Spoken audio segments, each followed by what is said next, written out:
మీరందరికీ కూడా ఎంత ఆసక్తి, ఎంత దీక్ష, ఎలా చేయాలో ఈ విధి విధానాన్ని కూడా కృష్ణబాబు గారు చెప్పడం, మీరందరూ కూడా ఆచరించడం, ఇదంతా కూడా సత్యదేవుడే ఆ కృష్ణబాబు రూపంలో మీకు వచ్చి ఇది చెయ్యండి అని చెప్పడం, ఎంతటి ఫలితాన్ని మీరందరూ కూడా పొందడం చాలా అదృష్టం.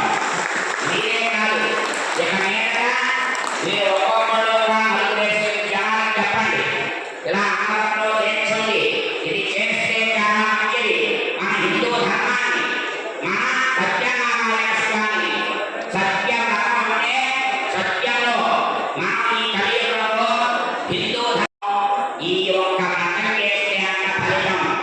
ఈ వ్రతం ఒకరోజు చేస్తే ఈ నియమం పాటించాల్సింది 27 రోజులు ఈ నియమం పాటించారు. మీరు 27 రోజులు స్వామిని పూజించారు అంటే 27 వ్రతాలు అంటే 27,000 వ్రతాలు చేసిన ఫలితం మీరు. మీరంతా కూడా 1000 క్రతువులు, ఒక వ్రతం 1000 క్రతువులు, 27 రోజులంటే 27,000 అంటే ఎంత ఫలితాన్ని మీకు ఆ కృష్ణబాబు గారు సత్యదేవుడు ఆ రూపంలో మీకు తీసుకురావడం, మేమందరం చేయించడం, మేమందరూ కూడా ఆయన మాట విని చక్కగా ఆచరించడం ఇదంతో శ్రేయోదాయకం.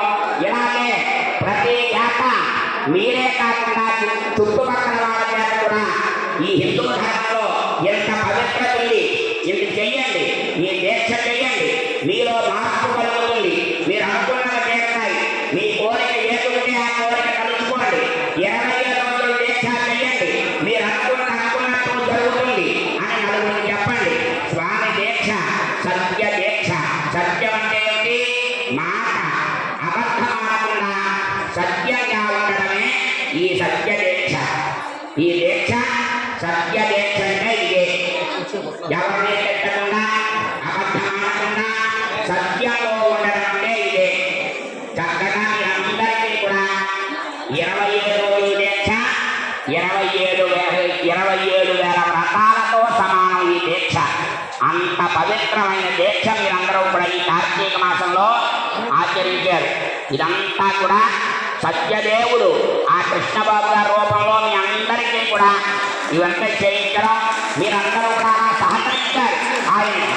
అలా మీరందరూ సహకరించారు కాబట్టి ఆయన చేయగలిగాడు. కాబట్టి అలాగే సహకారం చేస్తూ మీరందరూ ఒకే కుటుంబం, మనందరం ఒకటే, ఎవరు ఎక్కువ లేదు తక్కువ లేదు, అందరం ఒకటే. హిందూ ధర్మంలో అంతా ఒకటే, ఎక్కువ తక్కువ లేదు. ఐదో కథ విన్నారా? ఎవరు పేద గొప్ప ఏం లేదు, అంతా సమానమే సత్యదేవుడి దగ్గర. మనందరం ఒకటే. ఇదే సత్య దీక్ష. నమస్కారం చేసుకోండి. మీకు